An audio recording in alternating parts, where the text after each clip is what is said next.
Hello and welcome to पीवाईक्यूपीडिया।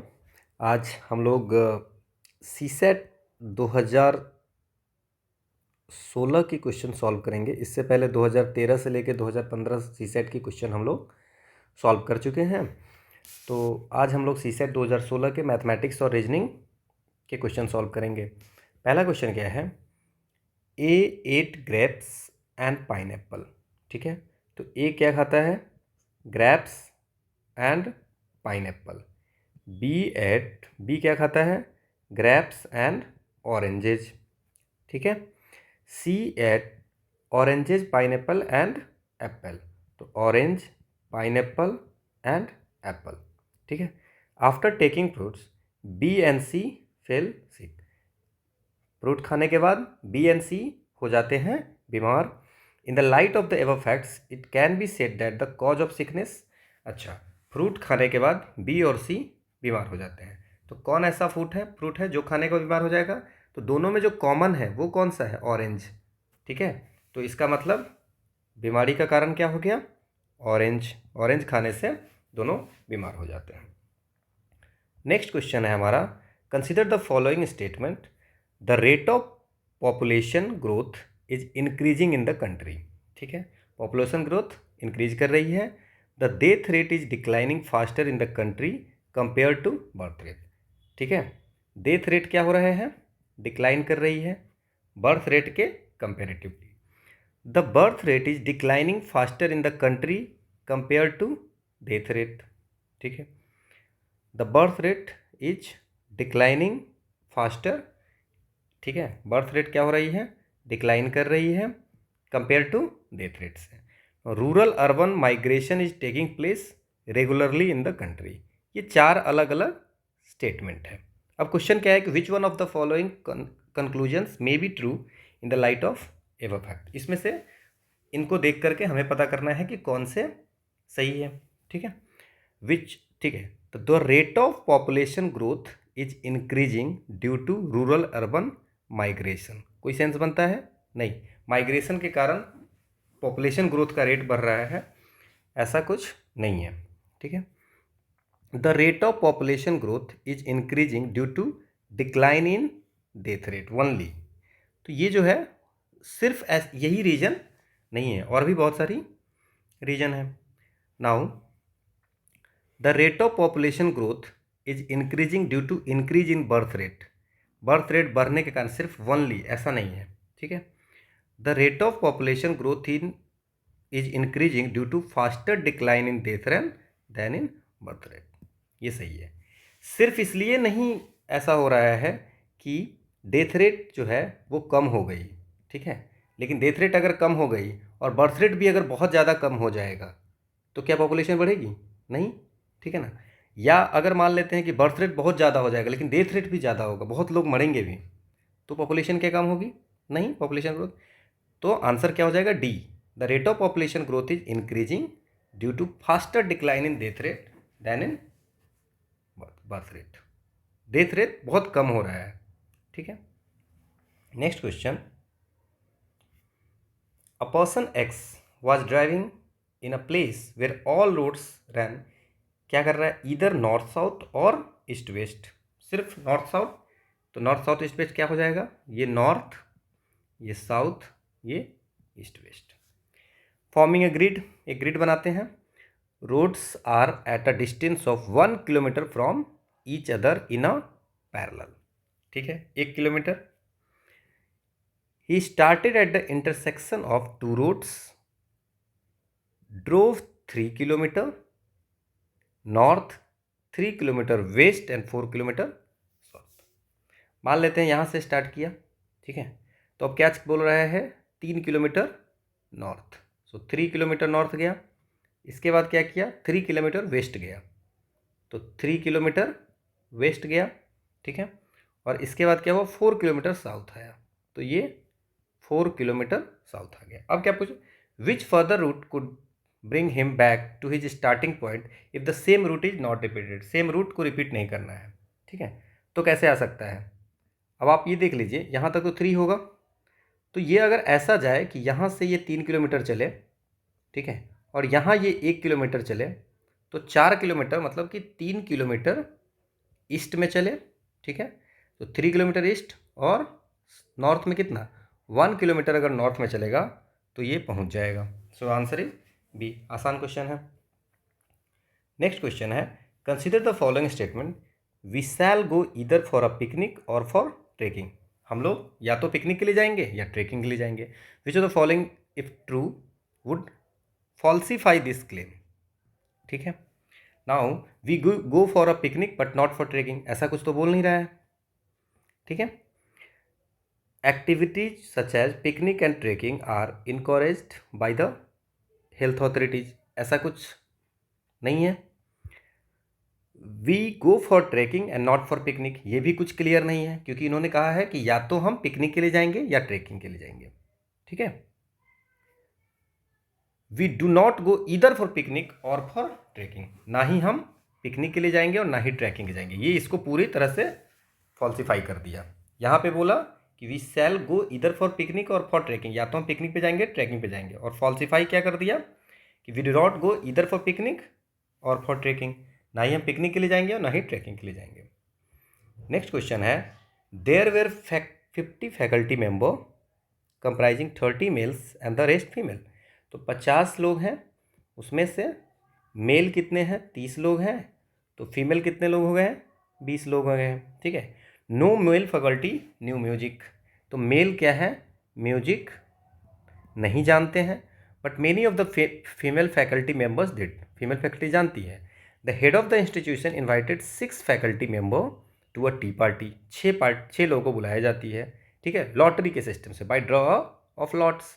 Eight the party it was discovered that no members knew music, इसका मतलब क्या हो गया, नो मेंबर्स न्यू म्यूजिक, तो इसका क्या मतलब हो गया कि इसका मतलब कोई मेल उसमें से नहीं गया था, ठीक है, ठीक है, क्योंकि बता दिया गया क्या था, no male faculty members knew music, ठीक है। और अब पता क्या चलता है कि नो मेंबर्स न्यू म्यूजिक, कोई मेंबर ऐसा नहीं जो म्यूजिक जानता है।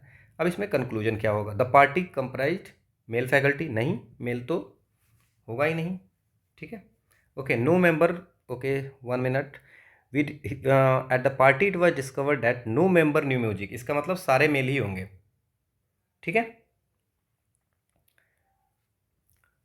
Okay, so it is said that the head of the institution invited 6 faculty members to a tea party by draw of lots.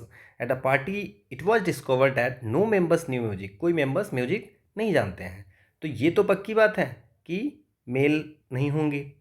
लेकिन अब इसमें क्या बात करते हैं, ये तो हम लोग बात कर ली है, अब फीमेल की बात करते हैं। तो फीमेल के बारे में हमारे पास कोई क्लैरिटी है नहीं कि इसमें कौन म्यूजिक जानते हैं या कौन नहीं जानते हैं, ऐसा कुछ नहीं लिखा हुआ है हमारा, ठीक है। बोला गया है कि but many of the female faculty members did, बहुत सारे जानते हैं, लेकिन ऐसा भी हो सकता है कि 6 लोग जिसको फीमेल को बुलाए हैं वो नहीं जानते होंगे, ठीक है।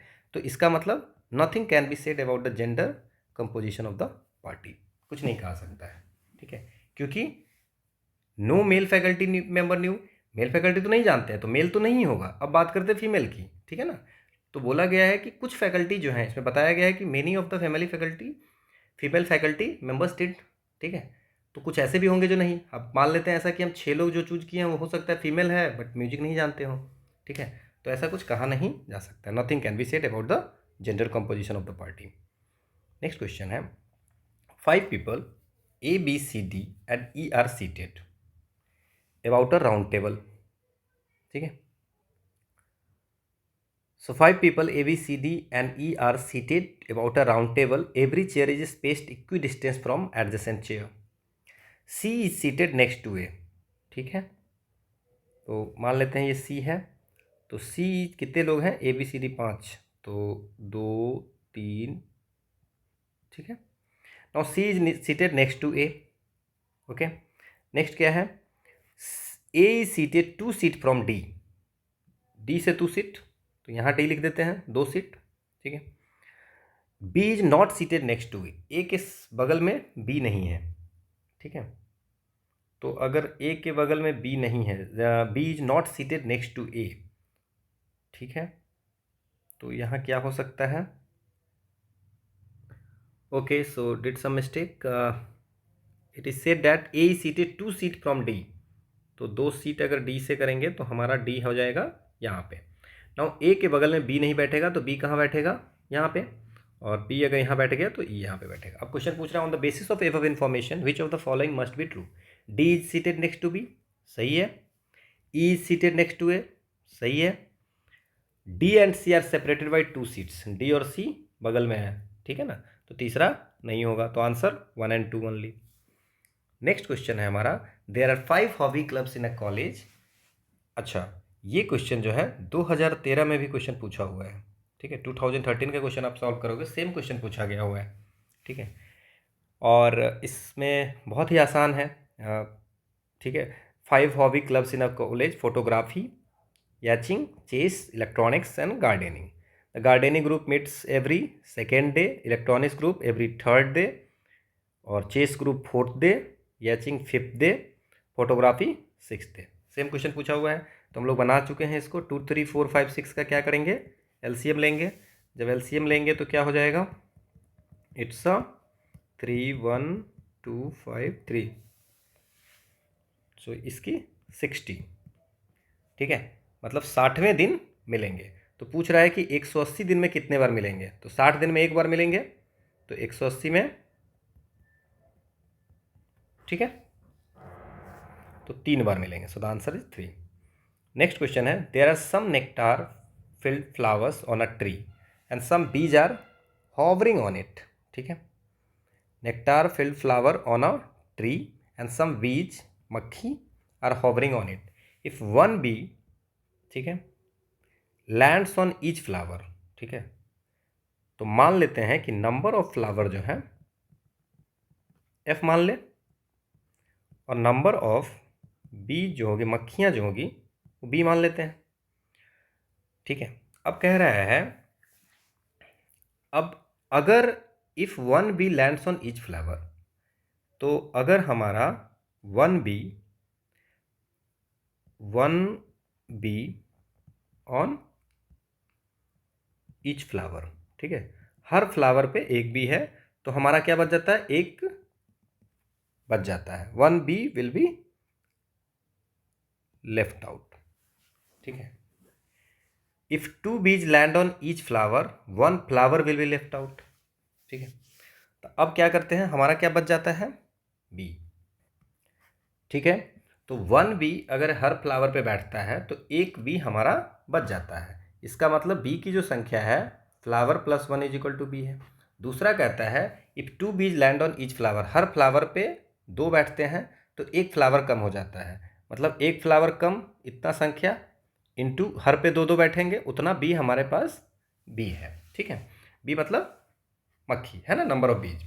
नाउ इसको अगर हम सॉल्व करते हैं तो क्या लिख सकते हैं, f+1 is equal to 2f-2, so f is equal to 3, तो b की वैल्यू क्या हो जाएगी, 4, so the answer is 3 and 4।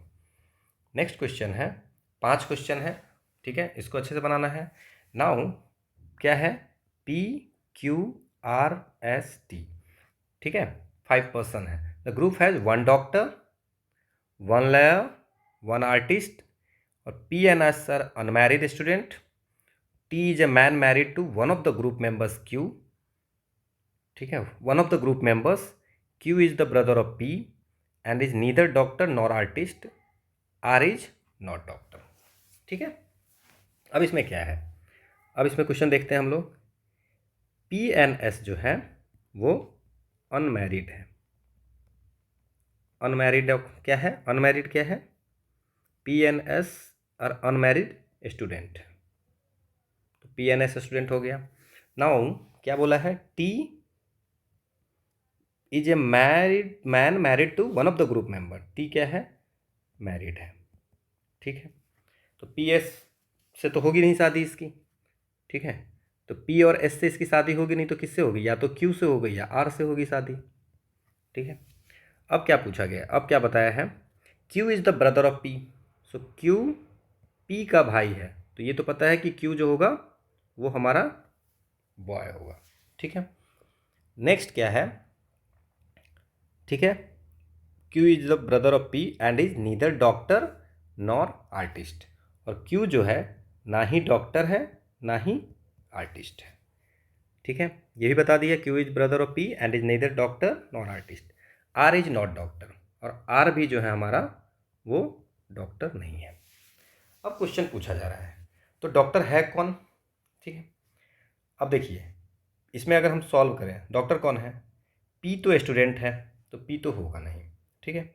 तो पी स्टूडेंट है, पी गया, एस भी गया, आर होगा नहीं क्योंकि R doctor, R is not a doctor बता दिया गया है। और Q is the brother of P and neither doctor nor artist, तो क्यू भी नहीं है, तो आंसर क्या हो गया, टी। आसान क्वेश्चन है। नेक्स्ट क्वेश्चन है कि who is the artist, again P नहीं होगा, पी क्यों नहीं होगा, क्योंकि अनमैरिड स्टूडेंट है, पी नहीं होगा। अब देखिए क्यू जो है ना ही डॉक्टर है ना ही आर्टिस्ट है, तो क्यू भी ऑप्शन गया। अब हमारे पास बचा आर एंड टी, ठीक है। तो टी अभी हम बता दिए कि टी क्या हो गया, डॉक्टर, तो टी डॉक्टर हो गया, तो आर्टिस्ट कौन हो गया, आर, ठीक है।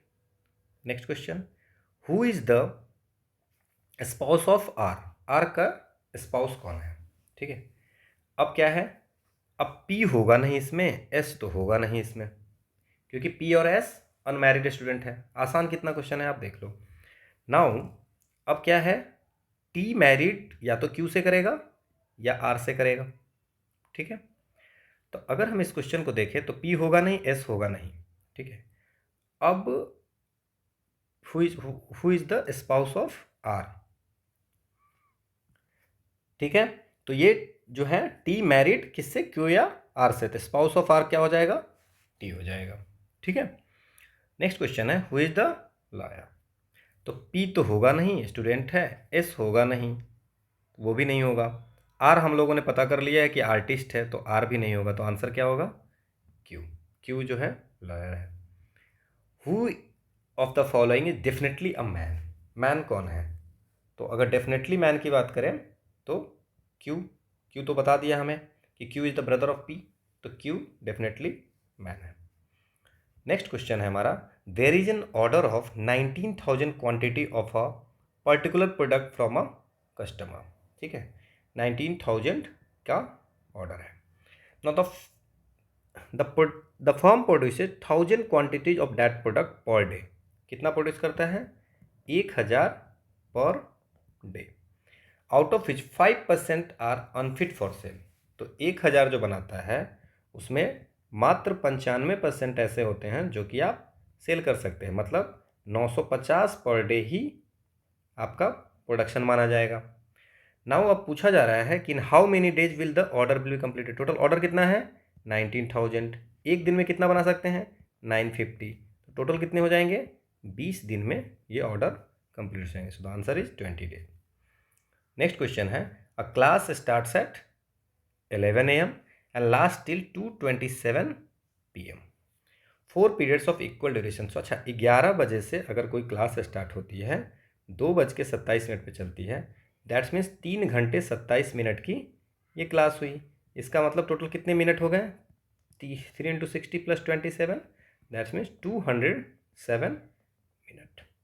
नाउ अब ये क्या कह रहा है, 4 पीरियड्स है, पीरियड्स कितने हैं ऑफ इक्वल ड्यूरेशन, ठीक है, 4 पीरियड है इक्वल ड्यूरेशन का, लेकिन क्या हो रहा है कुछ इंटरवल है, तो हर पीरियड के बाद 5 मिनट की रेस्ट दी जाती है। तो फर्स्ट पीरियड हुआ फिर 5 मिनट का रेस्ट, सेकेंड पीरियड हुआ फिर 5 का, फिर थर्ड पीरियड हुआ फिर 5 का, फोर्थ पीरियड हो गया, उसके बाद छुट्टी। तो इसका मतलब 5-5 मिनट का कितना, 5-5 मिनट का 15 मिनट तो हमारा ऐसे ही चला गया, ठीक है। तो अब 207 में से 15 चला गया, तो ये बचता है 192 मिनट की क्लास होती है, और चारों इक्वल इंटरवल इक्वल पीरियड की क्लास होती है, इक्वल ड्यूरेशन की, तो क्या हो जाएगा 448, तो इसका मतलब क्या हो गया कि 48 मिनट की एक क्लास होगी। नेक्स्ट क्वेश्चन है, ओके तो same question, 4 friends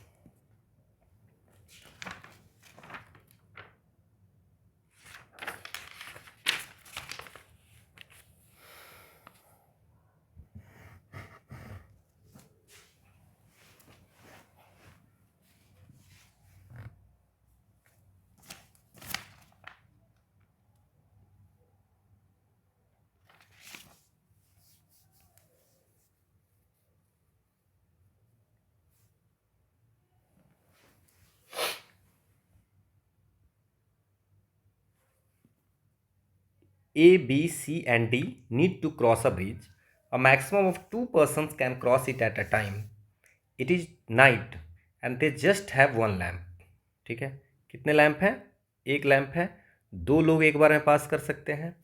persons that cross the bridge must carry the lamp. जो ब्रिज क्रॉस करेगा उसके पास लैंप होने चाहिए. तो find the way. A pair must walk together at a speed of slower person. ठीक है, अब दो लोग अगर बात कर रहे हैं तो जो स्लो चलेगा उसी की स्पीड में फास्ट वाले को भी चलनी पड़ेगी. After crossing the bridge the person having faster speed in the pair will return. जिसको सबसे फास्ट जो चलेगा वो रिटर्न हो जाएगा. ठीक है, विद द लैंप ले करके फिर दोबारा जो है सो जाएगा वो. फाइनली ऐसे ही करके फिर दूसरे पर्सन को पहुंचाएगा. Finally the lamp has to be return at the original place and the person who returns the lamp has to cross the bridge again without lamp. ठीक है, अब इसमें क्या है, ये आसान क्वेश्चन है. To cross the bridge the time taken by the them is called. A को लगता है 1 मिनट, बी को लगता है 2 मिनट, सी को 7 मिनट और डी को 10 मिनट लगता है. 4 पर्सन है. अब इसमें कि what is the total minimum time required by all the friends to cross the bridge. कितना टाइम लगता है? अच्छा देखिए, ये हमारा ब्रिज है इस प्लेस उस प्लेस. अब यहाँ पे ए बी सी डी खड़ा है, इनके पास एक लैंप है. ठीक है, अब ये लैंप लेकर के जाना है. अब इसमें सबसे फास्ट कौन लगता है? जिसको सबसे कम टाइम लगता है. इसका मतलब कि ए सबसे फास्ट है. ठीक है, ए फास्टेस्ट हो गया. नाउ जब ए फास्टेस्ट हो गया तो ए ही जाएगा सबके साथ. अब तो ए पहले क्या करेगा, मान लेते हैं कि बी को लेके जाएगा. ठीक है, तो बी को लेके जाएगा. अब बी को कितना लगता है? 2 मिनट. तो जब बी को 2 मिनट लगता है, ठीक है, तो हमें क्या बताया गया है कि जो सबसे स्लो चलेगा उसी के साथ साथ फास्ट वाले को भी चलना पड़ेगा. तो इसको पहुंचने में कितना लगेगा? इस साइड 2 मिनट. ठीक है, फिर क्या करेगा, ए वहाँ से रिटर्न हो जाएगा. तो ए को तो 1 ही मिनट लगता है पार करने में, तो टोटल कितना हो गया? 3 मिनट लगा. ठीक है, इसके बाद फिर ए कहेगा सी को चलो अब तुम चलो, तो ए सी जाएगा. अब सी को कितना लगता है? 7 मिनट. तो ए भी उसी की तरह धीरे धीरे चलेगा आराम से, तो 7 मिनट जाएगा. बट आने में तो वो अपनी स्पीड से आ सकता है, तो 8 मिनट की टाइम लगेगा. फिर ए क्या करेगा? डी को ले जाएगा. डी कितने लगाते हैं? 10 मिनट. तो 10 मिनट ए चलेगा उसके साथ, क्योंकि स्लोअर के जैसा चलना है, और 1 मिनट में वो लौट गया. सो 11 मिनट. अब यहाँ आ गया. अब इसका मतलब क्या हुआ? बी सी डी यहाँ आ गया और ए हमारा यहाँ बच गया. अब ए क्या करेगा? यहाँ पे लैंप को छोड़ देगा. ये क्या करेगा? लैंप को छोड़ करके, और ए अकेला ब्रिज को पार करेगा. लैंप को छोड़ करके पास करेगा. कितना टाइम लगेगा? 1 मिनट. सो कितने टोटल टाइम कितने लगे? 3 + 8 + 11 + 1, total 23 minute is the answer. Next question है 30 ग्राम of sugar was mixed in 180 ml of water. ठीक है, इन अ वेसल ए. तो ठीक है, वेसल ए है. 40 gram of sugar was mixed in 280 ml of water, B vessel B. और C है 20 gram of sugar was mixed in 100 ml of water. ठीक है, कौन ज़्यादा मीठा होगा? आसान क्वेश्चन है. ठीक है, तो ये शुगर यहाँ पे रखते हैं और यहाँ पे वाटर रखते हैं. नाउ 30 ग्राम 180 ml, 40 ग्राम किसमें? 280 ml, और 20 ग्राम 100 ml. अब सबसे ज़्यादा पूछा जा रहा है कि स्वीट कौन होगा. ठीक है, तो इसमें क्या हो जाएगा? कंसंट्रेशन, शुगर का कंसंट्रेशन 1/6, इसमें 1/7 और इसमें 1/5. तो स्वीटर कौन होगा? सबसे ज़्यादा जिसका शुगर का कंसंट्रेशन होगा. ठीक है, सबसे ज़्यादा शुगर का कंसंट्रेशन कौन होगा? वैल्यू देखेंगे तो 1/5 सबसे ज़्यादा होगा, मतलब सी का सबसे ज़्यादा होगा, फिर ए का होगा, फिर बी का होगा. क्या पूछ रहे हैं?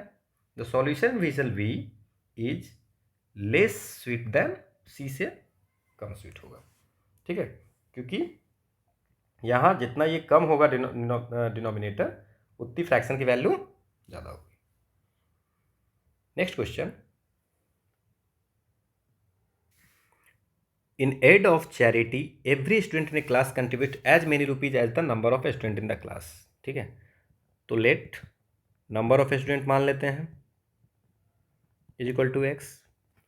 अब हर बंदा ₹X ईच कंट्रीब्यूट कर रहा है, ठीक है, with the addition contribution of rupees two by one student only, ठीक है। तो टोटल कलेक्शन कितनी हो जाएंगे, एक्स स्क्वायर।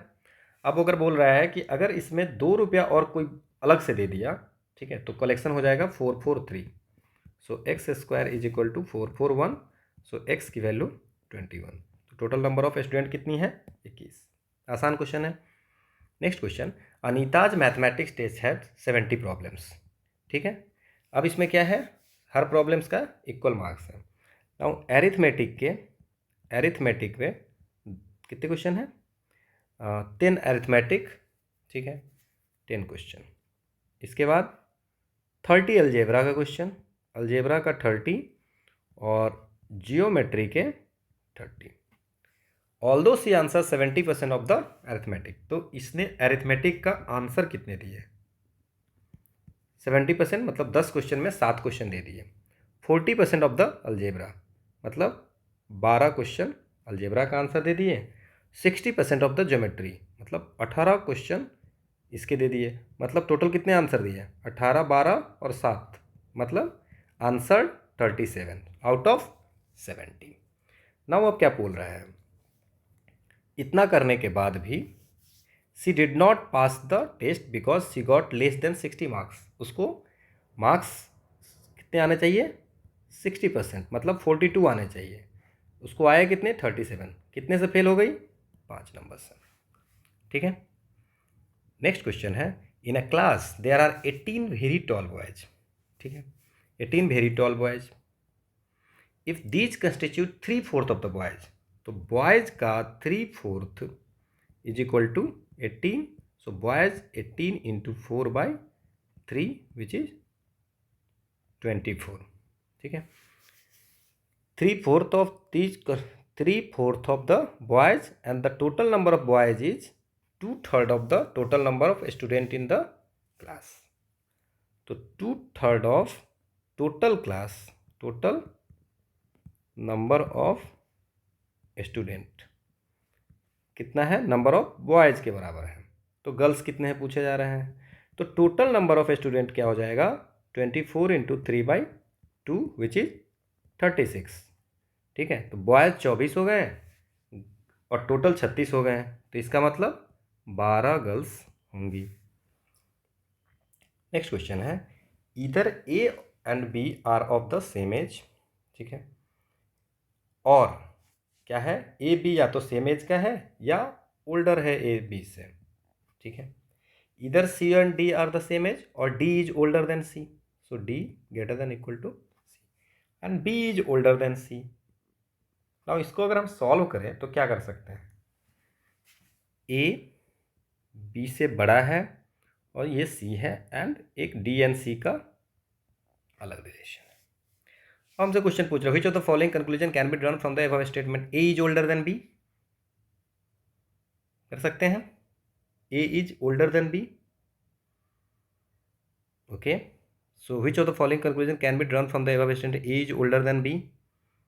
नहीं हो सकता है ऐसा कि डी सबसे बड़ा हो, क्योंकि क्लैरिटी नहीं है। तो जो एग्जैक्ट मिल रहा है वो, क्योंकि डी सी से बड़ा है, बट ए और बी का रिलेशन दिया नहीं, तो हो सकता है डी सबसे बड़ा हो। B and D are of the same age, ऐसा कुछ है नहीं रिलेशन पता। D is older than C, D is older than C, D is older than C, equal भी है, D is greater than equal to है, तो ये भी हो सकता है। और एक है A is older than C, so this is the answer. यहाँ पे A is older than C clearly हम लोगों को दिख रहा है, क्योंकि अगर D is older than C नहीं, क्योंकि D equal to same age का भी हो सकता है, ठीक है। और बी और डी की कोई रिलेशन नहीं दी हुई है और ए और बी की पता नहीं है, क्योंकि डी। तो आप जब ये क्वेश्चन बनाते हैं तो आपको ये ध्यान रखना होता है कि जो हमें गिवन है उसके अकॉर्डिंग कौन सा सुटेबल है, कौन सी कंक्लूजन फॉलो करेगी। Next question, the monthly average salary paid to all the employees of a company was 5000, ठीक है। तो एवरेज सैलरी कितनी है, 5000 है। अब मान लेते हैं कि एक्स एम्प्लॉय है, ठीक है। तो टोटल सैलरी कितनी मिली, टोटल सैलरी 5000x, ठीक है। The monthly average salary paid to male and female employees was, तो मेल को कितना मिलता है, अब मान लेते हैं कि नंबर ऑफ मेल हम लोग मान लेते हैं y है, ठीक है। तो नंबर ऑफ फीमेल कितने हो जाएंगे, एक्स एम्प्लॉय है उसमें से मेल को सब्ट्रैक्ट कर देते हैं।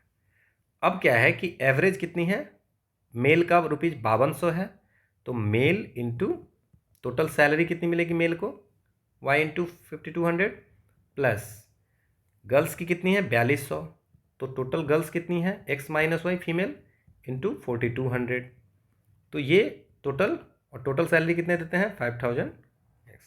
और इसको अगर हम सॉल्व करेंगे तो 5200 और माइनस 4200 विच इज 1000 y, और 5000 माइनस 4200 which is 800, so y by x that's means, ठीक है, y by x male to the total employee is 800 by 1000, ठीक है। अगर परसेंटेज में निकालना है तो 100 से मल्टीप्लाई कर दे, तो 80% हमारा ये आंसर आएगा, क्योंकि पूछा जा रहा है कि male employees, the percentage of male employees in the company, तो total male employees by total employees into 100, answer हमारा 80%। नेक्स्ट क्वेश्चन है, अब इसमें 3 क्वेश्चन है, ठीक है, इसको सही से करना है। अब इसमें 3 क्वेश्चन है, तो अब हम लोग इसको कैसे सॉल्व करेंगे, ठीक है। पहला इसको हम समझते हैं कि 6 boxes ABCDENF has been painted with 6 different colour, violet, indigo, blue, green, yellow and orange, और लेफ्ट टू राइट इसको हमको सजाना है, not necessarily either kept or painted with the color in the same order. Each box contain a ball of any one of the following 6 game: cricket, hockey, tennis, golf, football, volleyball, ठीक है। Same order में नहीं हो सकता है, कोई ज़रूरत नहीं कि सेम ऑर्डर में होगा, हो भी सकता है। अब इसमें क्वेश्चन है, ठीक है, अब इसमें क्वेश्चन है, उसको हम लोग सॉल्व करते हैं। पहला क्या कहता है कि जो गोल्फ बॉल है, गोल्फ, वो वायलेट बॉक्स में है, किस में है, and is not in the box, not in the box D, violet colour का है बट डी में तो कम से कम नहीं है, ठीक है। दूसरा कहता है the box A which contains tennis ball is orange in colour and is at the extreme right. चलिए करते हैं। अब क्या है, बॉक्स जो टेनिस बॉल, ठीक है, टेनिस बॉल कौन से कलर का है, ऑरेंज है, और कौन से बॉक्स में है, ए बॉक्स में है, और ये एक्सट्रीम राइट है, extreme right. The hockey ball is neither in box D nor in box C, तो हॉकी बॉल में हम क्या लिखेंगे, हॉकी बॉल, ठीक है, ना ही डी में है और ना ही ई में है, ठीक है, ये हो गया। The box C having cricket ball, अब क्रिकेट बॉल की बात करते हैं। Cricket ball is painted green, तो ग्रीन है और कहाँ है, सी में है, ठीक है। तो हॉकी बॉल इज नीदर इन, अच्छा हॉकी बॉल के बारे में और चीज़ दी हुई है, the hockey ball is neither in the box painted blue nor yellow, तो ये हॉकी बॉल ना ही ब्लू है और ना ही येलो है, ठीक है। The box C is 5th from right, तो सी बॉक्स के बारे में ये भी लिख देते हैं, 5th from right and next to B, next to B. The box B contains volleyball, अब वॉलीबॉल किस में है, वॉलीबॉल बी में है। The box containing the hockey ball is between the box containing golf और वॉलीबॉल के बीच में ये है, ठीक है, गोल्फ और वॉलीबॉल के बॉल में, ठीक है ना, हॉकी है। अब यहाँ तक हो गया। अब पूछा जा रहा है कि विच one of the following boxes contains golf ball, तो गोल्फ बॉल कौन कंटेन करता है। नाउ अब देखिए इसमें क्या हो सकता है, ठीक है। अब इसमें हम लोग क्या कर सकते हैं, अगर हम लोग हॉकी बॉल को देखते हैं पहले, ठीक है, हॉकी की बात करते हैं। क्यों हॉकी की बात, हॉकी में बोला है कि डी होगा नहीं, ई होगा नहीं, ए होगा नहीं क्योंकि ए कौन सा है, टेनिस है, ठीक है। इसके बाद सी होगा नहीं क्योंकि क्रिकेट है, बी होगा नहीं क्योंकि वॉलीबॉल है, तो ए बी सी डी ई नहीं होगा। तो हॉकी बॉल किस में होगा? एफ में। तो एफ में अगर हॉकी हॉकी होगा तो गोल्फ तो ऐसे ही चला गया। ठीक है। अच्छा, अब क्या है इसमें, अब क्या हो गया? ठीक है, तो हॉकी का ये हमारा हो गया। ना गोल्फ बॉल की अगर बात करें तो गोल्फ बॉल क्या होगा? बी में होगा नहीं। ठीक है, गोल्फ बॉल की बात करते हैं। गोल्फ बॉल बी में नहीं होगा। ठीक है। अच्छा, गोल बता दिया है कि डी में होगा नहीं, तो डी तो वैसे भी, तो डी में भी नहीं होगा। अच्छा, इसके बाद क्रिकेट सी है, तो क्रिकेट भी नहीं, सी भी नहीं होगा। इसके बाद ए भी नहीं होगा। ठीक है, एफ में चूंकि हॉकी है तो होगा नहीं, तो किस में होगा? ई में होगा। आसान है। तो हॉकबॉल बॉल जो होगा वो ई में होगा। Now which of the following statement correct? D is painted yellow, F is painted indigo, B is painted blue और ऑल ऑफ द अबव। ठीक है, तो इसको हम कैसे सॉल्व कर सकते हैं? पहला हम इसको बनाते हैं। तो ए जो है, ए क्या था हमारा? टेनिस है और ऑरेंज है। ठीक है, तो ए है टेनिस और बोला गया था एक्सट्रीम राइट में है। ठीक है ना, तो ऑरेंज हो गया।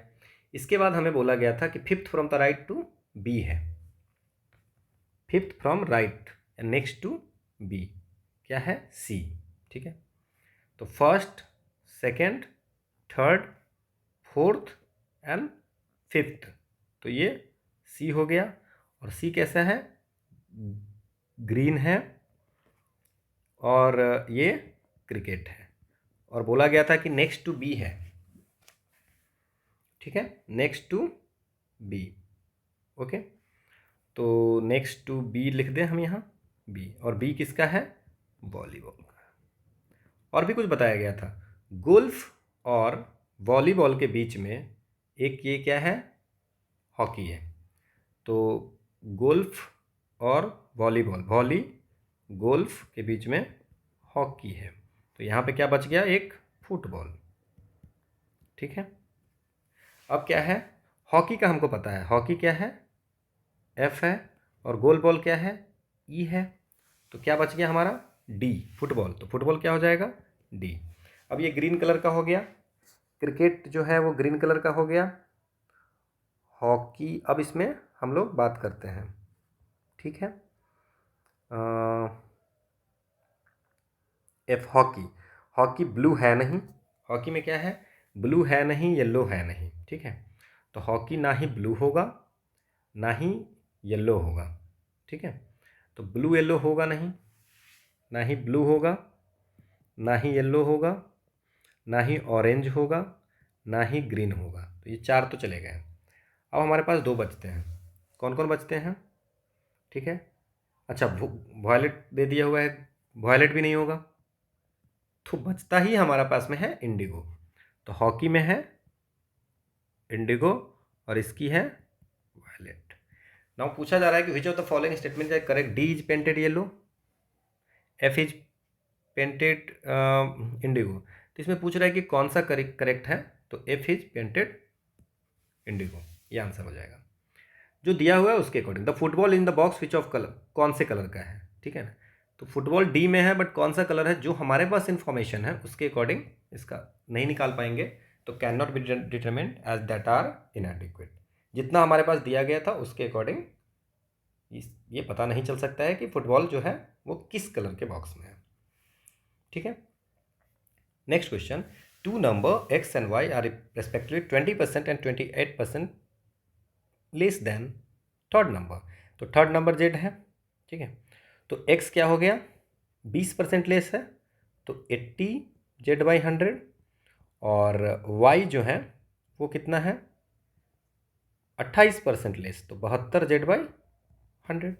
ठीक है, अब by what percentage the number y less than x? तो एक्स और वाई में कितने परसेंट पे है? By what percent is the y number less than, किससे कंपेयर करना है? एक्स से। तो क्या करेंगे? वाई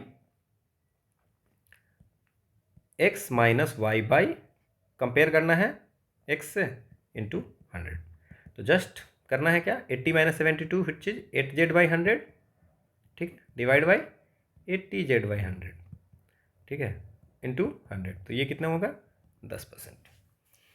नेक्स्ट क्वेश्चन है, a daily train is to be introduced between station A and station B.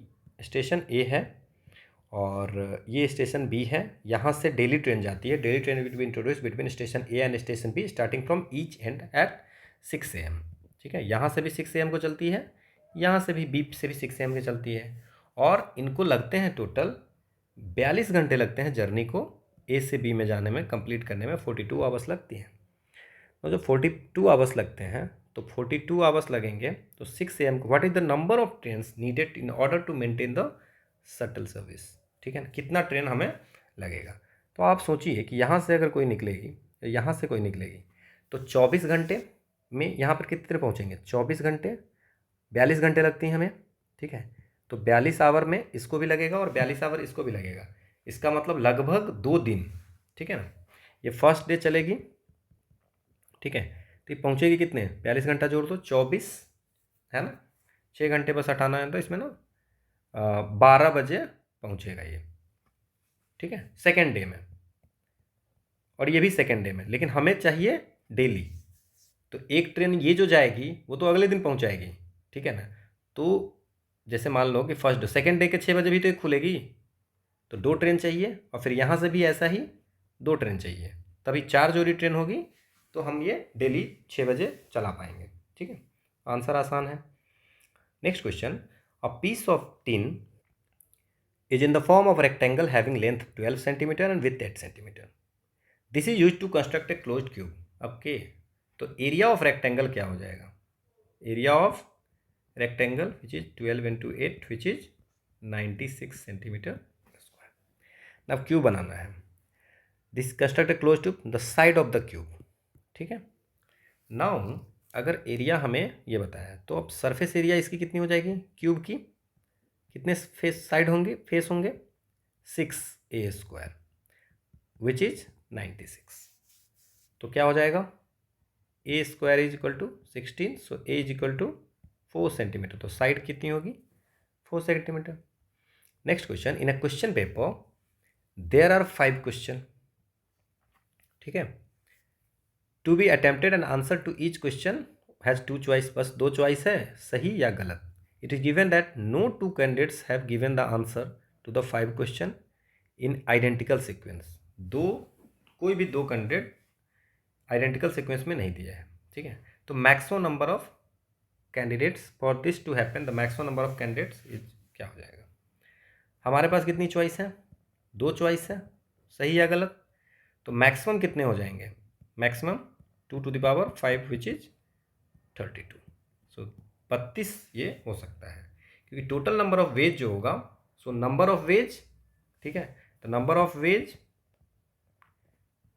का power number of times.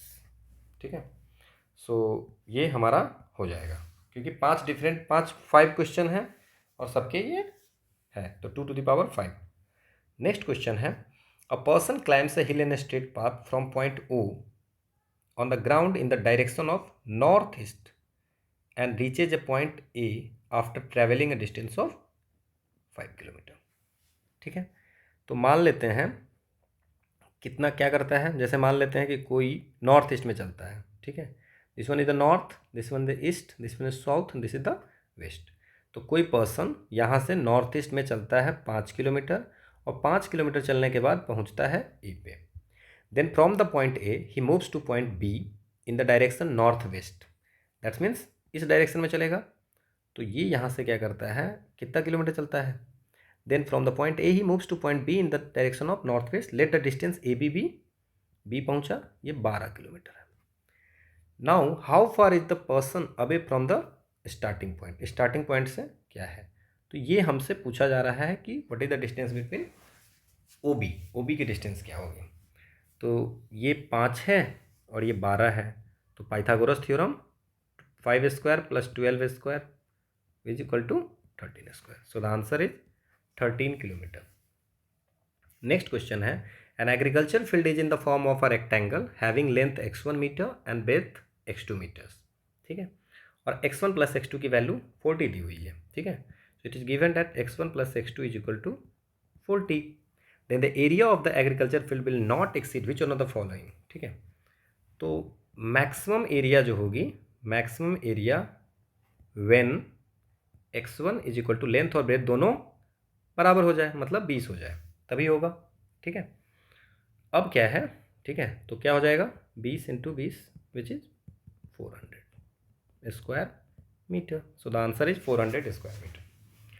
Next question है, the sum of the age of 5 members of a comprising a family 3 years ago was 80। ठीक है, was 80 years। The average age of the family today in the same age it was 3 years ago. 3 साल पहले जितना था उतना ही अभी है। Because of an addition of a baby during the intervening period, how old is the baby. मान लेते हैं 5 लोग कौन कौन है, ABCDE। नाउ इसमें क्या है, 5 लोग हैं बट 3 साल पहले, तो अभी अगर मान लेते हैं कि एज है, A वर्ष है, B वर्ष है, C है, D है और ES है, तो 3 years अगो, ठीक है, the sum of the age of 5 members comprising a family, 3 साल पहले 80 साल था, 80 था, प्लस B में से B -3, C -3, D -3 plus E -3, 3 साल पहले है। ठीक है, is equal to 80। Now A minus it's a 15 which is 80, so A is equal to 95। ठीक है, sorry, it's A plus B plus C plus D plus E minus, so A plus B plus अभी जो होगी as, ठीक है, वो हो जाएगी 95, सबको मिला करके अभी का एज। अब आपको ये बोला जा रहा है, ठीक है, the average age of the family today is the same age it was 3 years ago because of an addition of a baby. ठीक है, नाउ तो ये क्या हो गया, प्रेजेंट एज। अब एवरेज एज अगर बात करेंगे, एवरेज एज 3 years ago, 3 साल पहले एवरेज एज क्या रहा होगा, 80 बाई कितने मेंबर थे, 5, तो 3 साल पहले एवरेज, ये तो टोटल एज हो गई ना, ये 16 रही होगी। ठीक है, नाउ अब क्या बोला जा रहा है कि the average age of the family today is the same age it was, 3 साल पहले जो था वही अभी है, तो अभी भी 16 ही है। ठीक है, लेकिन अब मेंबर हमारे हो गए हैं 6। ठीक है, इंटरवेनिंग पीरियड में क्या हो गया, ठीक है, 6 हुआ, तो अब 6 लोगों की बात करें, एवरेज एज ऑफ 6 मेंबर क्या हो जाएगा, अभी का एज इंटू 6। ठीक है ना, अभी 6 मेंबर हो गए हैं, तभी तो एवरेज 16 ही रह गया, तो 96 हो गए हैं। ठीक है, तो अभी जो प्रेजेंट एज 95 है, तो एक जो बच्चा जो होगा उसकी उम्र 1 साल की होगी। ठीक है, क्वेश्चन आसान था, because of an addition of a baby. ठीक है, नेक्स्ट क्वेश्चन है, the total emoluments of 2 person are the same but one gets allowance to the extent of 60% of his basic pay and other gets allowance of the extent of 80% of his basic pay, the ratio of basic pay. अच्छा, इसमें क्या होता है कि इमोल्यूमेंट जो होती है, इमोल्यूमेंट क्या होती है, basic plus emolument basic plus allowance. Now अगर मान लेते हैं कि फर्स्ट पर्सन है, तो फर्स्ट का जो है बेसिक मान लेते हैं x है और सेकंड की बेसिक है y, तो इमोल्यूमेंट्स क्या हो जाएगी, इसकी इमोल्यूमेंट जो हो जाएगी वो क्या हो जाएगी, 65% ज़्यादा होता है, और इसकी इमोल्यूमेंट्स हो जाएगी फर्स्ट का सेकंड का, इसकी क्या हो जाएगी 180 y, क्योंकि 80% ज़्यादा हो जाता है। ठीक है, if the ratio of the basic pay of the former to the basic pay of the latter. ठीक है, तो ये क्या होगा, ठीक है, तो फॉर्मर टू लेटर मतलब E2/E1 का पूछा जा रहा है, E2/E1 नहीं पूछा जा रहा है, y/x इसके लिए पूछा जा रहा है कि बेसिक पे हम लोग माने थे सेकंड का y, और ये y/x पूछा जा रहा है। ठीक है, नाउ क्या हो जाएगा ये, ठीक है। अच्छा, इसमें बता दिया गया है हमें कि जो इमोल्यूमेंट्स है, total emoluments of the 2 person are same, तो चलिए E1 is equal to E2। ठीक है, तो क्या हो जाएगा 165x/100 is equal to 180y/100, so this one is the cancer, और it's y by x is equal to y by x is equal to 165 by 180, y by x is equal to 165 by 180, ठीक है। Okay, so the basic pay of the former to the basic pay of the latter, मतलब 65% वाले का और 80% वाले का actually पूछ रहा है, ठीक है। सो एक्स वाई वाई पूछ रहा है, ठीक है ना। So it's x y y क्या हो जाएगा, इट्स 180 बाई 165। सो इसको अगर हम सॉल्व करते हैं तो ये आता है 12/11, ठीक है। So the answer is 12/11। Next question है हमारा, a person is standing on the first step from the bottom of a ladder if he has to climb 4 more step to reach exactly the middle step.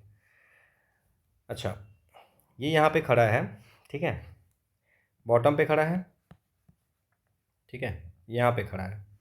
Now if he has to climb 4 more step to reach exactly the middle step, 4 step पहुँचने पे middle, मतलब 1 2 3 4, मतलब अगर ये, ठीक है, यहाँ पहुँच जाएगा तो मिडिल होगा। इसका मतलब क्या बोल रहा है कि 5th स्टेप जो होगा वो मिडिल होगा। तो पूछ रहा है how many step does the ladder है, तो 1 5 तो 9 होगा, तभी तो 5 9 का 1 2 3 4 5 6 7 8 9, so the middle is 5th, so 9 is the answer. Next question है, 3 क्वेश्चन का है। Consider the when 3 friends A, B, C met, it was found that each of them wore an outer garments of a different color in random order, jacket, sweater and tie. And the colors क्या था, blue white black, और उसका sir name था रेवेरो, Kumar and Singh. चलिए हम लोग करते हैं, फ्रेंड्स हैं ए, थोड़ा इसमें ए बी एंड सी। तो ए क्या है, सी वोर अ टाई, ठीक है, तो सी कलर ये टाई लिखते हैं, ठीक है। अब क्या है, Kumar does not wear a jacket, Kumar jacket नहीं पहनता है, ठीक है। Ribeiro does not like to wear the black colour, चलिए ठीक है। अब क्या है, neither B nor Ribeiro wore a white sweater, ठीक है। अब ये है कि Ribeiro was does not like to wear the black colour, और neither B nor Ribeiro wore a white sweater. तो राइबेरो तो है वाइट स्वेटर नहीं पहनता है, और Ribeiro does not like to wear the black colour भी, तो वाइट और ब्लैक राइबेरो नहीं पहनता है। इसका मतलब क्या हो गया कि जो राइबेरो है, राइबेरो रेबेरो जो है वो क्या करता है, ना ब्लैक पहनता है और ना ही वाइट पहनता है, तो बचा कौन सा है, ब्लू, तो राइबेरो तो ब्लू पहनेगा, ठीक है, यहाँ तक कोई दिक्कत नहीं। अब सी टाई पहन लिया, सिंह जो है वाइट नहीं पहनता है, तो वाइट जो है वो वाइट स्वेटर, वाइट कौन कौन नहीं पहनता है, वाइट नहीं पहनता है कौन कौन, राइबेरो भी नहीं पहनता है और सिंह भी नहीं पहनता। इसका मतलब कुमार जो है वो वाइट पहनेगा, कुमार वाइट पहनेगा। अब क्या है, ईच ऑफ द फ्रेंड्स वोर only one outer garments of only one colour, तो राइबेरो ब्लू हो गया, कुमार वाइट हो गया, ठीक है। तो कुमार वाइट हो गया तो सिंह क्या हो जाएगा, सिंह ब्लैक, ठीक है। अब क्या है, Kumar does not wear a jacket, ठीक है। अब कुमार जैकेट नहीं पहनता है, वाइट पहनता है बट कुमार जैकेट नहीं पहनता है। अब ये तो पता है कुमार जैकेट नहीं पहन रहा है, ठीक है। अब इसमें क्या होगा, अब कह रहा है इसमें है कि नेदर बी नॉर राइबेरो वोर अ वाइट स्वेटर, मतलब कि बी वाइट स्वेटर नहीं पहनता है, तो सी तो टाई पहनता है, बी स्वेटर नहीं पहनता, तो बी क्या पहनेगा, जैकेट। और जैकेट कौन पहनता है, कुमार जैकेट पहनता नहीं है, ठीक है, तो जैकेट कोई और पहनेगा, ठीक है। तो बी जैकेट हो गया और टाई हो गया, और ये क्या हो जाएगा, ए हो जाएगा स्वेटर, ठीक है। और हमें ये क्या बोला गया है कि स्वेटर कौन सा कलर का है, वाइट का है, तो ए वाइट स्वेटर, और वाइट कौन पहन रहा है, कुमार, तो कुमार, ठीक है, यहाँ तक कोई दिक्कत नहीं है। अब क्या है, बी, बी क्या है, B nor Ribeiro wore white sweater, ठीक है, तो वाइट होगा नहीं। अच्छा, कुमार तो चला गया। अब हमारे पास में क्या होगा, सिंह और राइबरो बचा, तो कौन क्या पहनेगा, ठीक है, सिंह ब्लैक, ठीक है। अब इसमें क्या कहता है कि ना ही बी ना ही राइबरो वाइट स्वेटर पहनता है, ठीक है। तो ना बी है ना राइबेरो व्हाइट स्वेटर पहनता है, तो बी में भी राइबेरो नहीं होगा, तो राइबेरो क्या होगा, सी होगा, ठीक है। और राइबेरो ब्लैक पहनता नहीं है, तो राइबेरो ब्लैक नहीं पहनता है, तो क्या हो जाएगा, ब्लू।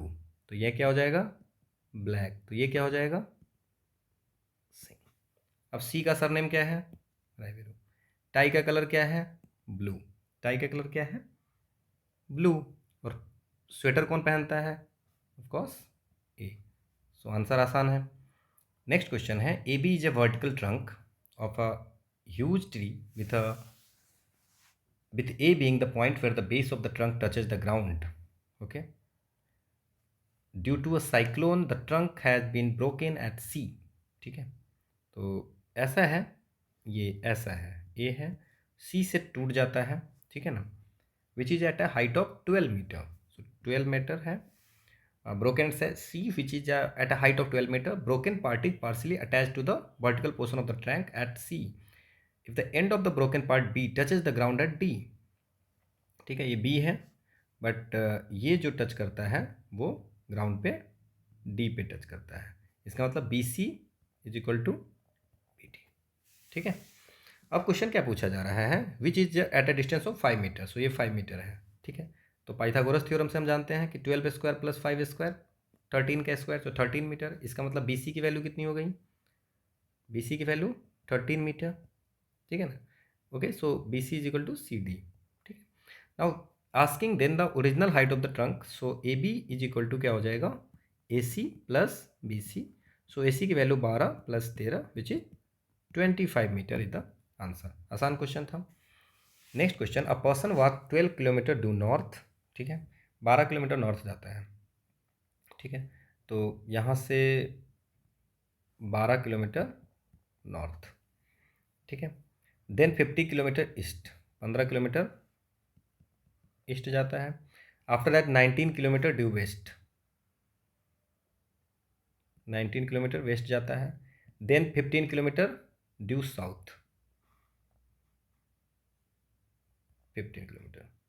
तो ये जो हेल्थ हो गई 3 किलोमीटर और ये जो हो गई 4 किलोमीटर। अब क्या पूछ रहा है, सो देखिए, how far is he from the starting point. So यहाँ से ये कितनी दूर पे है, ये 4 और ये 3, तो ये हो जाएगा 5। 4 का स्क्वायर प्लस 3 का square which is 25। So 5 kilometre is the answer.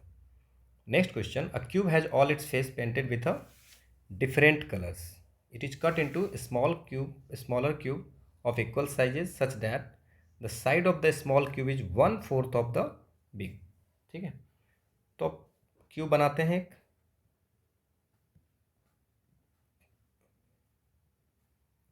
See this cube. अब मान लेते हैं कि अगर इसकी हाइट एक साइड ए है, तो जो हम कट करेंगे तो A/4 हो जाएगा। तो ये कटेगा कैसे, 1 2 4 ऐसे कटेंगे, ठीक है। तो अब आप देखिए कि ऐसे है। अब क्या है, अब क्या पूछा जा रहा है, 1/4 the big cube, the number of A small cube with only one of the side painted is. सिर्फ एक साइड पेंटेड होगा। अब आप सोचिए इसमें कि जैसे अगर मान लेते हैं कि आप 3D में थोड़ा विजुअलाइज करने की कोशिश कीजिए, this one is the A and this one is the A/4। अब ये बोल रहा है कि ऑल फेसेस पेंटेड, मतलब ये कोई और कलर से पेंटेड होगा, ये कोई और कलर से होगा, ठीक है। तो जो ये वाली पोर्शन होगी, ये जो पोर्शन होगी, ओके, ये जो होगी, ये जो क्यूब होगी यहाँ पे, ठीक है, अगर ये ऐसे हम लोग कर दें तो ये जो क्यूब होगी, ये तो इसके तो एक कलर इधर होगा, एक कलर इधर, एक कलर इधर, एक कलर इधर। अब पूछ रहा है कि only one of the side painted, सिर्फ एक साइड पेंटेड है, तो एक साइड पेंटेड वाला कितने हो जाएंगे, ये चारों होंगे, ठीक है। इसमें भी 2 साइड है, इसमें तो 3 साइड है, कॉर्नर वाले 3 साइड, ये दोनों 2 साइड, क्योंकि ये पोर्शन और ये भी होगा, है ना। तो टोटल 4 हमारे जो हैं वो ऊपर हो गए। तो 4 ऐसे यहाँ भी होंगे, ठीक है ना। तो टोटल कितने फेस होंगे? 6। तो सब में 4 ऐसे होंगे जिसके सिर्फ एक ही पार्ट जो है, एक ही साइड जो है वो पेंटेड होगा। तो टोटल कितने होंगे? 24 ऐसे क्यूब हो जाएंगे। So the answer is 24। Hope आपको समझ में आया होगा। Next question, Ram and Shyam works on A job together for 4 days। 4 दिन तक साथ काम करते हैं और 60% काम कर देते हैं। ठीक है, तो मान लेते हैं कि जो पूरा काम जो था वो मान लेते हैं कि हम लोग मान लेते हैं एक्स था। तो 60% काम कर लिया इन लोगों ने, तो बैलेंस कितना बचा? 40%। 40x/100 बचा। ठीक है, तो ये जो इसके बाद क्या होता है, 4 दिन के बाद राम टेक्स लीव, राम छुट्टी पे चला जाता है और श्याम जो है पूरे काम को 8 दिन में काम करता है। फॉर 8 more days, 8 दिन लगता है। तो रिमेनिंग जो वर्क है उसको कौन करता है? श्याम। कितने दिन में करता है? 8 दिन में। ठीक है, तो ये हम लोग पढ़े होंगे कि जो ये होता है formula, men into day into hour by work, है ना। Men day hour work. ठीक है, तो अब क्या है, रिमेनिंग वर्क्स कर रहे हैं ना। ठीक है, तो अब क्या हो गया, मेन कितने हैं, दिन कितने हैं? ठीक है, वो है 8। MDH की अगर बात करें तो कैसे निकालेंगे, ये क्या हो जाएगा 8। ठीक है, इंटू कितने वर्क हैं? ठीक है, होल वर्क को हम लोगों ने x माना था, डिवाइड बाई, ठीक है, वर्क कितने हो गए बचे हुए हमारे 40x/100। ठीक है, ठीक है, तो अच्छा okay. So one thing, I did some mistake somewhere. Okay, तो आप क्या कर सकते हो कि अब इसमें क्या है कि 40 जो रिमेनिंग वर्क्स हैं, 40x/10 वर्क्स हैं, उसको श्याम क्या करता है, 8 दिन में कंप्लीट करता है। तो टोटल x वर्क को श्याम कितने में करेगा? 8 × 100/40। सो 20 दिन में पूरे वर्क को श्याम कंप्लीट कर देगा। मतलब टोटल वर्क हमारा x है, तो एक दिन में कितना करेगा? एक दिन में इट्स x/20। तो 4 दिन क्या होता है कि 4 days साथ काम करता है दोनों। तो 4 दिन का कितना हो जाएगा? सो 4 डे का कितना हो जाएगा इसका? 4x/20। ठीक है, सो 4x/20 वर्क। सो x/5 वर्क ये करता है। अब राम कितना करता होगा? ठीक है, टोटल हमारा 60x/100 वर्क राम और श्याम मिलके कर लेता है। राम और श्याम कितना वर्क कर लेता है? 60x/100। अब इसको हम अगर ये कर दें तो 6x/10 हो जाएगा। ठीक है, 6x/10। अब इसमें हमने निकाल दिया कि श्याम जो है वो x/5 वर्क ही करता है। ठीक है ना, 4 दिन में। तो राम कितना कर जाएगा? 6x/10 minus x/5। सो 10 और इट्स 6 माइनस 2, 4x। सो ये 2x/5 वर्क करता है कितने दिन में? सो 2x/5 वर्क करता है कितने दिन में? 4 दिन में। ठीक है, तो ये कितने दिन में करेगा? x पूरे वर्क कितने करेगा? 10 दिन में। ठीक है, टोटल वर्क पूछ रहा है कि Ram take to complete the entire 10 दिन में। नेक्स्ट क्वेश्चन है, a military code write system को सिस्मेट लिखते हैं ना। ठीक है ना, तो ये बस अपोजिट कर रहे हैं नंबर को, वर्ड को। ठीक है, ये क्या हुआ, और नियरर को क्या किया? AEN। ठीक है ना, आधा आधा वर्ड को। तो फ्रैक्शन है तो क्या हो जाएगा? CARF। ठीक है ना, और TION का क्या हो जाएगा? NOIT। CARFNOIT। So D is answer. Next question है, if R and S are different integer both divisible by 5 then which of the following not necessarily true. ठीक है ना, अगर डिविजिबल वाला 5 है इसका मतलब लास्ट डिजिट या तो 0 होगा या तो 5 होगा। ठीक है ना, तो आप नंबर चूज करते हैं। If R and S a different integer both divisible by 5, तो हम लोग ऐसा करते हैं 5 एंड 10 दो नंबर लेते हैं, ठीक है। अब चेक करते हैं क्या R minus S is divisible by 5, ठीक है, सही है।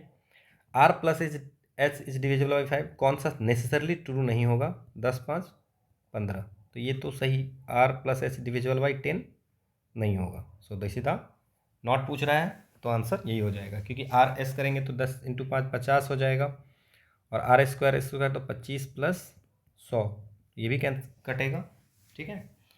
तो आंसर क्या हो जाएगा, नॉट नेसेसरली ट्रू में बी हो जाएगा। नेक्स्ट क्वेश्चन है, how many numbers are there between 100 and 300 which either begin with और एंड विथ 2, ठीक है।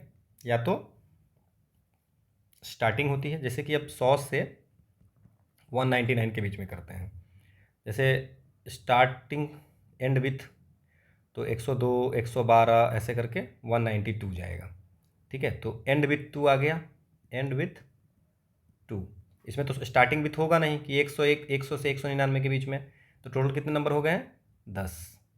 और 200 से 299 के बीच में अगर बात करते हैं, ठीक है, तो 200 से 299 के बीच में कितने आ जाएंगे, 100। 200 से 299 के बीच में टोटल 99, ओके, टोटल 100 आए, 100 नंबर होंगे, टोटल हमारा आंसर हो जाएगा 110।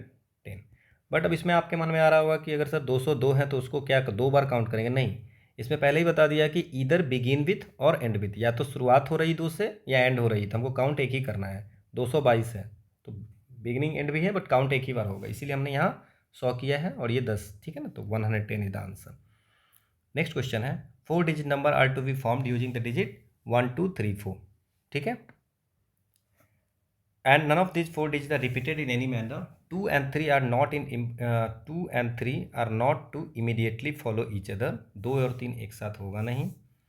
1 is not to be immediately followed by 3, एक और 3 एक, 1 is not be immediately follow, 3 के बाद एक नहीं होगा। 4 is not to appear at the last place, 4 जो है सो लास्ट प्लेस पे नहीं होगा। 1 is not to appear at the first place, तो फर्स्ट प्लेस पे 1 नहीं होगा। अब इस क्वेश्चन को सॉल्व करना है, तो ठीक है, तो हम ऐसा करते हैं, 1 is not to appear at the first place, ठीक है, और 2 and 3 not immediately follow each other, तो 1 एट लास्ट प्लेस, 4 नहीं हो सकता है, तो अगर लास्ट प्लेस पे 1 होगा तो हम लोग ऐसा कर सकते हैं 3 4 2 1, एक ये हो जाएगा, और एक 2 4 3 1, इसलिए क्योंकि 1 के बाद 3 तो होना नहीं है, तो वो चीज़ नहीं है। अब आप देख सकते हैं इसमें ये काम कर रहा है, ठीक है, 1 लास्ट प्लेस पे है, अब 3 4 2 में है, ठीक है ना। 1 is not immediately followed by 3, ये भी हो रहा है। 4 is not appear to last place, ठीक है, तो 4 तो है ही नहीं, तो 4 is not to appear last place, ठीक है, और एक को फर्स्ट प्लेस पे नहीं रहना है। अब हम क्या करते हैं, 2 एट लास्ट प्लेस, अगर 2 लास्ट प्लेस पे होगा तो क्या होगा, 2, 3 1 4 2, ठीक है, 1 1 3 नहीं होगा, ठीक है ना, 1 is not to be immediately follow, और 2 और 3 भी एक पास नहीं होगा, ठीक है। तो अब इसी को लिखते हैं 3 4 1 2 और 4 3 1 2, और 3 एट लास्ट प्लेस पे अगर होगा तो 2 1 4 3, 1 के बाद 3 नहीं हो सकता है, दैट्स मीन्स जैसे ही अगर 3 लास्ट प्लेस हो गया तो यहाँ पे 1 तो होगा ही नहीं, ठीक है, क्लियर। तो ये कितने हो गए, 2 3 5 और 1, total how many different numbers can be from 6, ठीक है।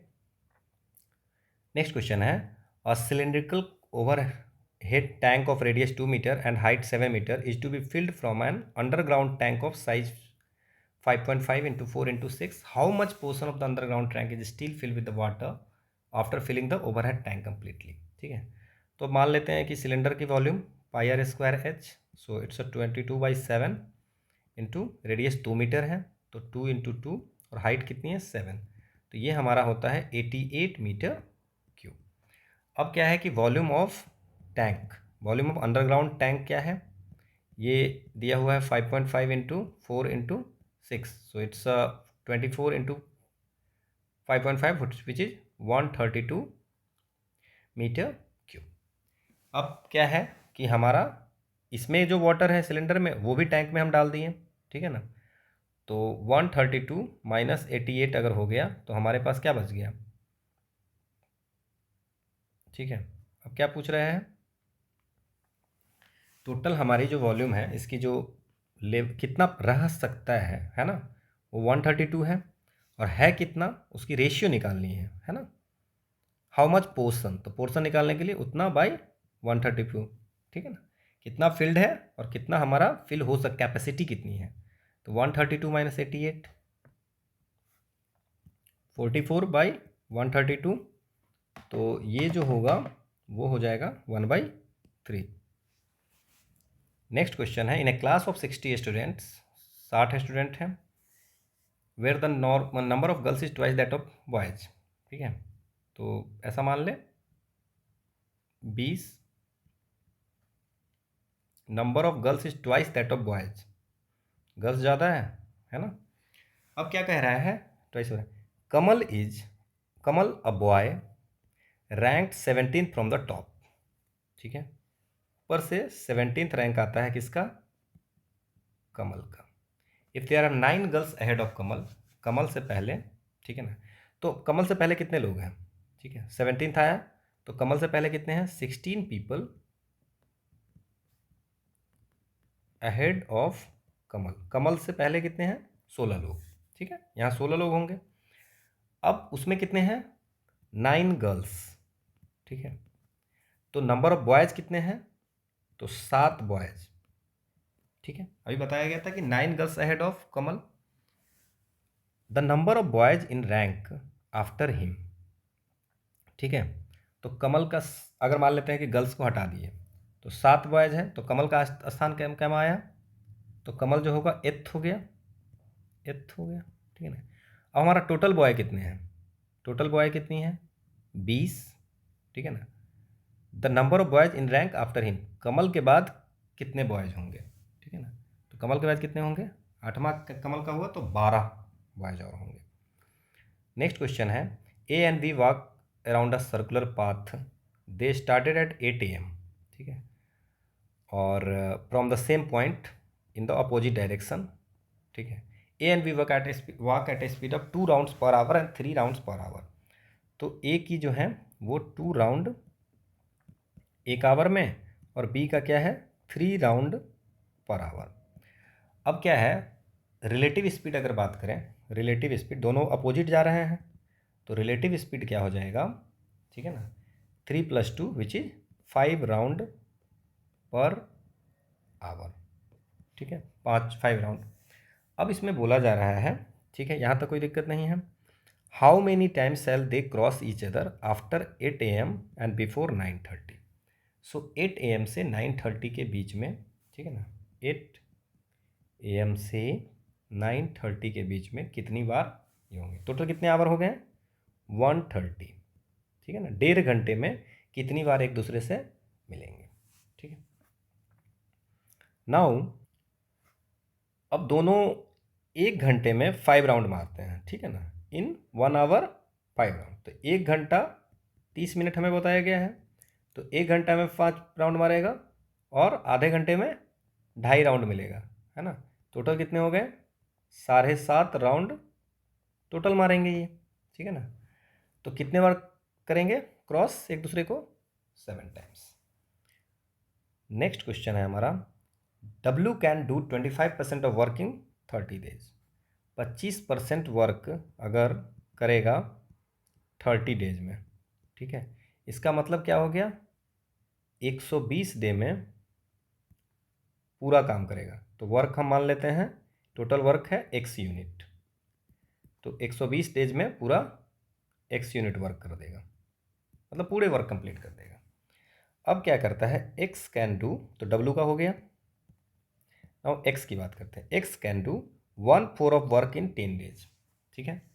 तो 1/4 ऑफ वर्क करता है 10 दिन में, इसका मतलब पूरा वर्क जो करेगा वो कितने दिन में करेगा, 40 दिन में, ठीक है। इसके बाद y की बात करते हैं, y can do 40% of the work in 40 days, ठीक है। तो 40%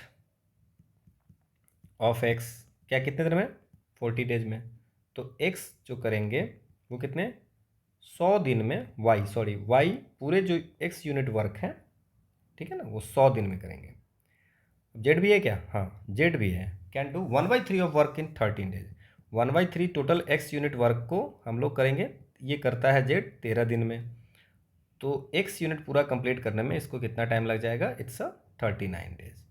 अब सबसे पहले कौन कंप्लीट करेगा? तो सबसे पहले हमारा जेड ही कर रहा है ना, क्योंकि जेड 39 डेज में कर रहा है, उसके बाद एक्स कर रहा है 40 डेज में। Next question, the average monthly income of person in a certainly family of 5 is 10,000। ठीक है, तो टोटल मंथली इनकम बता दो। मंथली इनकम जो हो गया यहाँ पे वो हो गया 5 इंटू 10,000, क्योंकि एवरेज दिया हुआ है, तो 50,000 रुपया हमारा मंथली इनकम हो गया। What will be the average monthly income of a person in the same family if the income of one person, एक पर्सन का तो पहले कितना था? 50,000। अब क्या हुआ, उसके जो पहले थे वो तो थे ही, उसके बाद बढ़ती हैं 1,20,000, लेकिन लोग तो 5 ही हैं, तो 1,70,000 रुपये टोटल आ जाती हैं 5 लोगों में। ठीक है, तो 1,70,000 अगर आती है 5 लोगों में, तो हमारा कितना होता है? ठीक है ना, 34,000। Okay okay, so did some mistake. 1,20,000 पूरे साल में है, और ये मंथली बात हो रही है, तो यहाँ पे क्या हो जाएगा? 1,20,000 पूरा साल में होगा, तो ये 10,000 रुपये मंथली बढ़ा। ठीक है, तो ये कितने हो जाएंगे हमारे? अब यहाँ मिस्टेक आप कर सकते थे, देखिए 34,000 भी ऑप्शन में दिया हुआ है, तो 60,000 डिवाइड बाई 5, तो ये क्या हो जाएगा? 12,000 रुपया इज द आंसर। नाउ अब जो एवरेज होगा वो 12,000, ये 12,000 पर ईयर दिया हुआ है। नेक्स्ट क्वेश्चन है, in a race a competitor has to collect 6 apple. ठीक है, और which are kept in a straight line on a track and the bucket is placed at the beginning of the track which is a starting point. चलिए, यहाँ पे एक bucket रखा हुआ है, और यहाँ पे क्या है? 6 एप्पल रखी हुई है इसके बाद। ठीक है, तो 6 एप्पल हम पहले रख देते हैं। 1 एप्पल, 2 एप्पल, 3 एप्पल, 4, 5 और 6। ठीक है, the condition is that the competitor can pick only 1 apple at a time. एक बार में एक apple, run back with it and drop it in the box. एक एप्पल पकड़ता है, उसको जाके रखता है बकेट में, फिर जाता है ना, और उसको सारे बकेट को में सारे एप्पल को रखना है, तो उसको कितना डिस्टेंस ट्रैवल करना पड़ेगा? Now if the bucket is 5 metre from the first apple, मतलब ये जो डिस्टेंस है वो 5 मीटर है, and all other apples are place 3 metre apart, तो बाकी जो है 3 मीटर, दोनों एप्पल के बीच में 3 मीटर, 3 मीटर, है ना, 3 मीटर, 3 मीटर। अब हम बात करते हैं, तो क्या करेगा? एक आदमी पहले एप्पल को उठा के ले जाएगा और रखेगा, तो फर्स्ट एप्पल को ले जाएगा, तो फर्स्ट एप्पल की बात करते हैं, first, second, third, fourth, fifth, sixth, कोई भी आप कहीं से भी शुरू कर सकते हो। तो पहले एप्पल को करेगा तो कितना हो जाएगा? 5 जाएगा और 5 आएगा, टोटल कितने हो गए? प्लस, सो 10 मीटर। फिर इसमें क्या होगा? 8 मीटर, तो 8 आएगा और 8 जाएगा, 16। फिर कितना हो जाएगा? 11 प्लस 11, 11 आएगा, 11 जाएगा, फिर कितना हो जाएगा? 14 आएगा, 14 जाएगा, फिर कितना हो जाएगा? 17 आएगा और 17 जाएगा, और फिर कितना हो जाएगा? 20 आएगा, 20 जाएगा, तो 40, ये सबको ऐड कर दे, 40, 34, 28, 22, एंड ये सबको ऐड करते हैं, so we got 180 metre. Next question है, a round archery target of a diameter 1 metre, diameter है 1 metre, is mark with 4 scoring region from the centre outward as red, blue, yellow and white. तो ऐसा है, आप देखे होंगे TV पे, red colour का है, इसके बाद क्या है? ब्लू, फिर क्या है? ये येलो, और फिर ये जो है, ये जो कलर है ये है white. The radius of the red band is 0.20 metre. So radius अब ये जो है वो 0.20 है, और टोटल तो 1 मीटर बता ही दिए हैं। तो टोटल 1 मीटर है, तो ये जो होगा वो क्या हो जाएगा, हाफ मीटर, क्योंकि डायमीटर दिया हुआ है 1 मीटर। ठीक है। The radius of the red band is 0.20 metre. The with of all the remaining points is equal. That's means ये जो डिस्टेंस है वो इक्वल है। ठीक है। इफ आर्चरर्स, ठीक है, throw arrow towards the target, what is the probability the arrow fall in the red region of the archery. क्या है कि रेड में ही जाएगा। नाउ अब पहले हम लोग क्या करते हैं, टोटल एरिया निकाल लेते हैं। टोटल एरिया है ना, टोटल एरिया क्या हो जाएगा, पाई इंटू 0.5 का स्क्वायर, पाई आर स्क्वायर।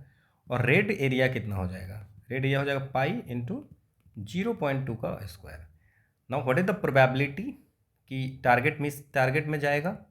तो रेड की जो होती है, रेड की जो एरिया है, ठीक है, डिवाइड बाई जो टोटल एरिया है, प्रोबेबिलिटी यही होती है, number of event by sample space, total, तो 0.5। नाउ अगर इसको हम सॉल्व करते हैं, pi pi cancel, 4/25 which is 0.16 is the answer. आसान क्वेश्चन था। नेक्स्ट क्वेश्चन है, a person allows a 10% discount for a cash payment from the mark price of a toy. तो लेट अस एज्यूम, अच्छा कुछ दिया हुआ है क्या, what is the cost price of the toy which is mark price 770। Mark price है 770 रुपया। अब बोल रहा है कि एक पर्सन को 10% का डिस्काउंट देते हैं अगर कैश पेमेंट करता है तो। ठीक है, तो 10% इसका मतलब क्या होता है, डिस्काउंट 10% देते हैं, इसका मतलब सेलिंग प्राइस क्या हो गया उसका, कितने में बेच रहा है, तो 770, और इसके 10% कितने हो गए, 77, तो टोटल 693 रुपया में ये बेच दिया। अगर 693 रुपये में बेचता है फिर भी तो कुछ खरीदा होगा, तब भी उसको 10% का प्रॉफिट होता है। मतलब कॉस्ट प्राइस में अगर 10% का हम प्रॉफिट दें तब भी इसको 693 में बिकता है। तो क्या हो जाएगा, कॉस्ट प्राइस कितनी हो जाएगी, वही पूछा जा रहा है, what is the cost price. तो 693/00/110। सो 11 से अगर करें तो 630। इसका मतलब 630 रुपया में उसने खरीदी थी, 693 में बेची थी। ठीक है, मार्क प्राइस उसकी 770 थी। ठीक है, okay. So this is all about the 2016 CSET paper. In next video we are going to solve 2017. For any query you can join PYQ_pedia Telegram channel. So thank you for watching.